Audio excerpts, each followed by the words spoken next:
What's up, guys? We are back with another DC Collectibles review, and since I don't really do much of that stuff, that has to mean we're taking a look at some Batman vs. TMNT. So we're done with the SDCC stuff. It's time to get into the full retail line, and we're taking a look today at the first of the two packs. This is Batman and Leonardo, obviously the kind of main character type of pack, because you've got Batman himself, and then we've got my favorite turtle, so we're off to a great start.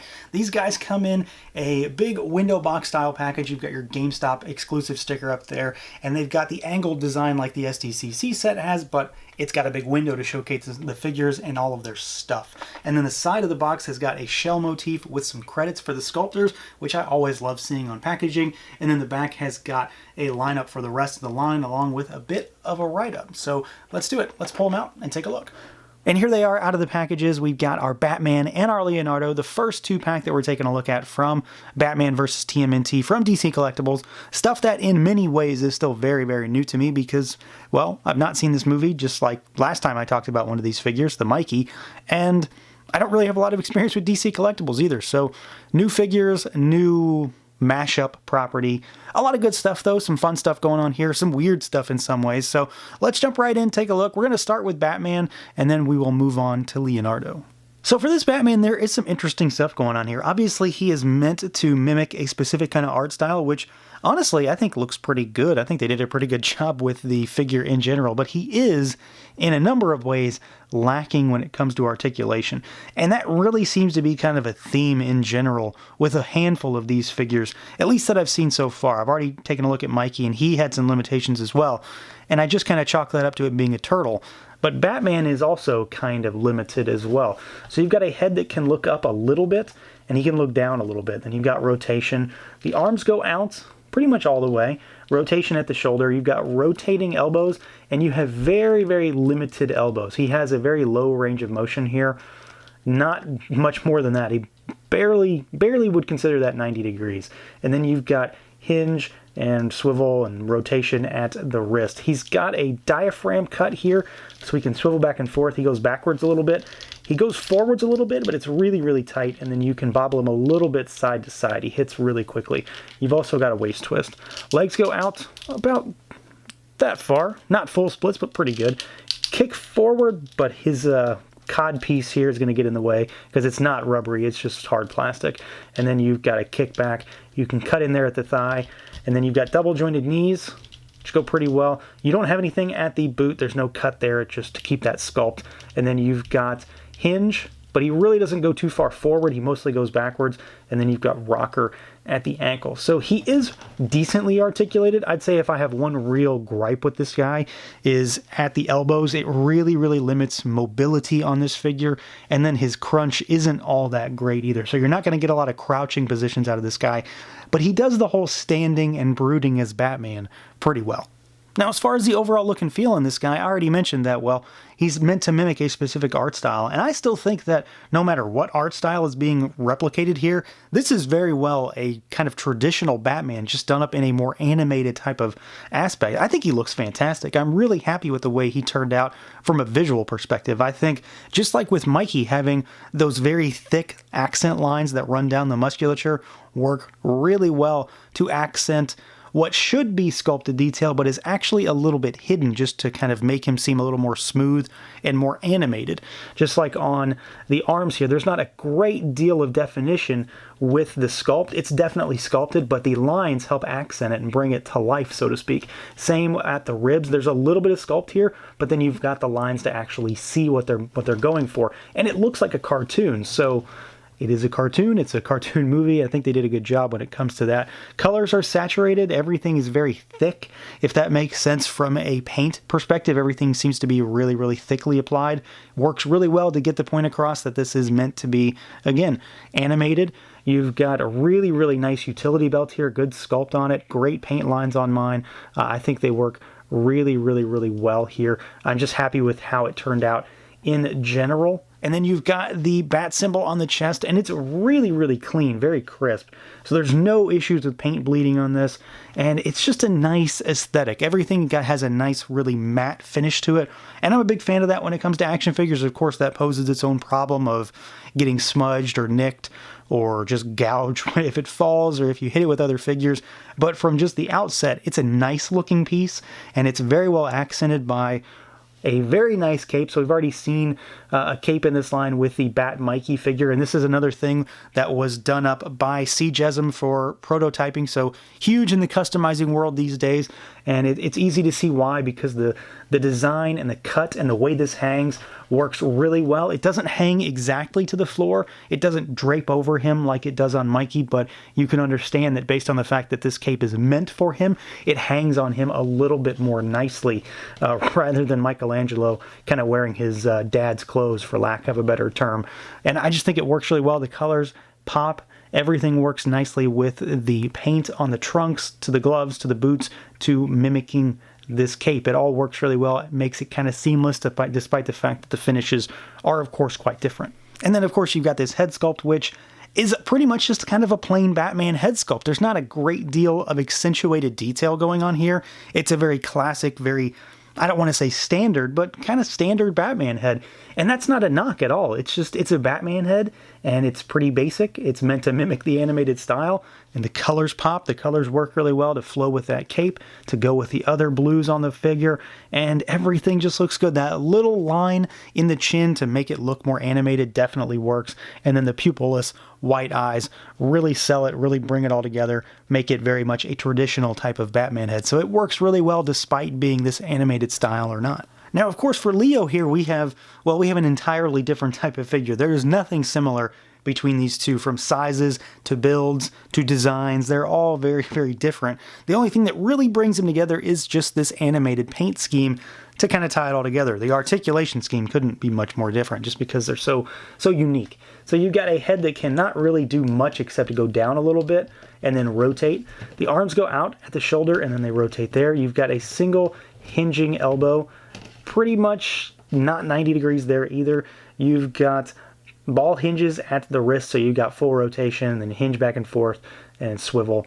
You do have a little bit of articulation inside the shell, but it's really, really not much. I'm honestly not sure what it's meant to do, because even with my Michelangelo SDCC figure, he still doesn't move much in there either. So there is joint work under the shell, but I don't see it really doing a whole lot. Legs go out almost all the way, kick forward a little bit, you can kick backward a little bit, and then you can cut at the thigh. You've got double jointed knees. They are really, really, really tight out of the packaging, so watch out for those, but you've got them. And then you've got hinges, and you've got rocker at those ankles. So he's basically the same when it comes to articulation as Michelangelo. If you've seen anything about him, he moves pretty well, but to say he is not limited would be an understatement. He definitely has some hindrances pretty much everywhere, but they do, and I'm going to say it just like I did with the Batman, he does the standing and looking like Leonardo thing really, really well. But it will be a bit of a challenge in some ways to get these guys into truly dynamic poses. Of course, just like with Batman though, this guy is, for me, a lot of it is about the design and just this type of aesthetic. We're getting slammed with turtles these days, and it's going to get, I don't want to say worse, but it's going to get more increased in frequency when Super 7 starts releasing their stuff. So you've got NECA, Super 7, now we've got DC Collectibles. There's just tons of turtle stuff these days, and it's not a bad thing. We've got a lot of different styles, and this is definitely its own thing. It's very much a man apart when it comes to that other stuff that's being released, because this is a very new thing, but I do think it looks pretty nice. I like these figures for what they are. I think they look really, really good. They are, again, kind of basic, because everything is meant to be really smooth, very animated, but basic doesn't mean bad in this instance. It just means that they aren't covered in kind of greebling detail. There's none of that little tiny detail all over that's meant to bring out the sculpt. The sculpt is just meant to be what it is. It's the body itself, and then those paint lines really do their work when it comes to bringing it out, showcasing the musculature, showcasing the lines on the shell, showcasing the little notches on the pads, and then of course all the paintwork in the lines on the shell there. It just works. I think it looks really, really nice for these particular turtles. When I see these, I kind of get a 2003 Turtles vibe, at least when it comes to figures. Like, I can kind of see those working really well in this style. And I think they did a good job bringing these figures to life. They are, again, kind of limited when it comes to articulation, but I think this particular style of figure lends itself really well when it comes to the turtles in particular. They very much just look like they jumped right off the screen. And just like with Mikey, I'm a big fan of the way Leo's head sculpt turned out here. I've not seen all the turtles in person yet, obviously, but I have a feeling Leo's going to be my favorite because he usually is. I love the way they've got kind of his stern, slightly annoyed expression going on here, but you can see based on his eyes that he looks like he's maybe about to throw down as well. Sculpt is really smooth and clean, very crisp delineation of color when it comes to that bandana. And then I really, really like the way they've got the bandana that sits and drapes over his shoulder like that. I just really like that. It kind of follows him around when you move it. So it's not exactly a dynamic thing, but as far as having him doing this standing around and looking like Leonardo thing, that really does it for me. Nice sculpt, nice little detail. So it's just a good head sculpt. There's not a whole lot going on there, but it definitely works. And then as far as scale goes for these two figures, obviously that's a big thing when it comes to this set, is keeping these characters in scale with one another, and I think they do a pretty good job of that. You can see that Batman is more than a head taller than Leonardo, not to mention the fact that their proportions are quite different, so I think they scale really nicely together. The turtles should always be on the shorter side, Batman is always a bit on the taller side, and I think within the confines of this line, they work really well together. This Batman is definitely more along the lines of a standard type of 6-inch figure as well. So that works really nicely for other folks with other lines that they want to mix and match with. And then here are a few other figures that you can take a look at as well. So here is Lord Zed from the Lightning Collection. Here is a Snake Trooper from Masters of the Universe Classics. And here is NECA Donatello, the movie version, the Turtles to beat, I guess, is the way to describe these. So here is an idea of what this new figure looks like alongside an older, yet still recent, NECA turtle figure. So even here you can see that this particular Leonardo is still on the small side. All right, now as far as accessories goes, these guys are pretty stacked. That seems to be kind of a theme with these sets. Mikey didn't have so many accessories as the exclusive. He was just sort of meant to be a thing. These retail releases have quite a few extra hands, a bunch of different accessories, weapons, the whole deal. So to start with Batman, we've got 3 extra sets of hands, and I've already changed them out here just a little bit so you can kind of see what we've got. So you've got a set of Batarang holding hands, and these guys actually have kind of a slit in the finger, so in between the ring and the middle finger to allow you to put the Batarang in, so he's actually holding it like he's getting ready to throw it. You've got a very, very open gripping hand. I've got that in use here with the Grapple Gun accessory. It seems to hold it really, really well. And then you've got a slightly less open gripping hand. So more gripping. I'm not really sure what the point of this one is. There is one other accessory to kind of talk about with this one maybe, but it doesn't seem to be as necessary as some of the others. And then, of course, a few other things like I've already mentioned. So you've got the Grapple Gun here, which has grapple effect pieces that come with it. They don't really do anything except sit in the gun. So you've got the gun, and then you've got a more open grapple, and then you've got a more closed grapple if you so choose. You do have one Batarang that, again, like I said, fits in those hands. He has this little guy here, which I'm not really sure what this is supposed to be, some sort of bat signal, bat communicator type of thing. Maybe it's something from the movie and I just don't know what it is, but it's a very tiny bat insignia with surprisingly solid paint applications. And then he's got his own, or well, it comes on his side of the box anyway. It comes with a piece of pizza as well. So you can kind of use this gripping hand to have him hold his pizza if you so choose. So it'll work a little better in that slightly less open gripping hand. So for a Batman figure, he comes with a lot of hands, and he comes with kind of some of the hallmark accessories that maybe you wouldn't always get with some figures, like the Grapple Gun or Batarangs that actually fit into the hands really well. So that's kind of nice just on its own. Now, as far as Leo goes, he has a handful as well. Not as many as Batman, but quite a few still. So you've got extra hands for this guy as well. So you've got a set of gripping hands here. So we've got one in use with his katana. And then you've got a set of open palm or karate chop style hands if you so choose to use them that way. So I've got one over here. And pretty standard stuff for that. He, of course, comes with a piece of pizza as well because, well, it's a Turtles figure. He needs a piece of pizza. And this is the exact same sculpt as the Batman figure pizza, so nothing different there. And then, of course, it's Leonardo, so he comes with two katanas. They do have a decent amount of paint on them. There is the yellow for the hilt. We've got the browns and some blue diamonds in there for the straps on the handle as well. And he can, of course, hold these in his gripping hands. And he does come with his sheaths, which is my one real negative when it comes to this figure, because I think, one, it's a really, really odd for these to be at the belt. This is how they're supposed to be. Like, that's the look in this film. But it's really impractical to me. It seems like it'd be a lot of weight hanging on one side, not to mention the fact that it just gets in the way. And the way these fit just seems cumbersome to me. There is a little peg that fits into a hole just on the belt, and there's really no support for this thing. Any kind of touch will knock this thing out. So I'm very much not really excited about this. I think it looks cool, like the look of this hanging off the side, I think looks nice. It's dynamic, it's different, it's certainly not the same Leonardo thing we always get.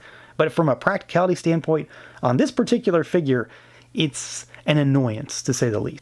So overall, I am pretty happy with these figures. I do, of course, have my gripes here and there. Batman in particular, the big thing is that he is pretty under-articulated when it comes to arm movement. The range of motion there is definitely limited because of those elbows. He still looks really awesome, and that's mostly why I bought him. Leonardo is just as articulated as Michelangelo, so he is, of course, slightly under-articulated as well, but he still moves pretty well.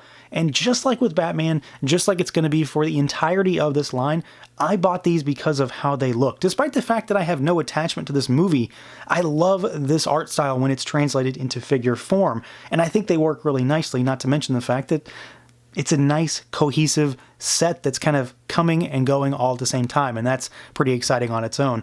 They come with a lot of cool accessories. Leonardo still has the weird katana sheaths, which I definitely don't like, but the rest of the figure is pretty solid. They look cool. They look cool together. The DC stuff will look good on its own, and the Turtles will look good on their own if you want to split them up.